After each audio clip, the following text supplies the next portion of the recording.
ഞാൻ പോയി കഴിഞ്ഞാൽ പിന്നെ 5 കൊല്ലം കഴിഞ്ഞിട്ടില്ലേ വരുള്ളൂ. അതിനുള്ള പിള്ളേർക്കാകെ മാറില്ലേ. നാട് മാറി എന്താ ഞങ്ങളൊക്കെ ഇല്ല ഇവിടെ നമുക്ക്.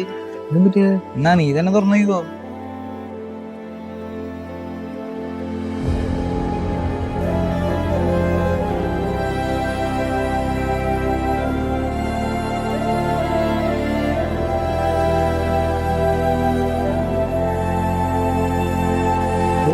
എനിക്ക് നീ അവിടെ നിന്ന് യൂണിഫോം ഒക്കെ ഇട്ട് നിൽക്കുമ്പോ ഈ പഴയ ഫോണൊക്കെ കൊണ്ടുപോയി നിൽക്കണത് നമുക്കൊരു വിഷമമുള്ള കാര്യമാണ്.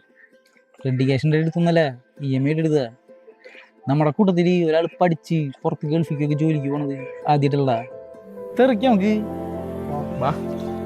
ഡാ നീ കൂടുതലൊന്നും ആലോചിക്കണ്ട. വീടൊക്കെ പണി ചെയ്യുമ്പോ സാധനങ്ങളും അങ്ങനെ ഇട്ട് നമ്മുടെ ഋതു ഉണ്ടാവും. എല്ലാ കാര്യം നോക്കിയാൽ തന്നെ ഞങ്ങളും ഉണ്ടാവും.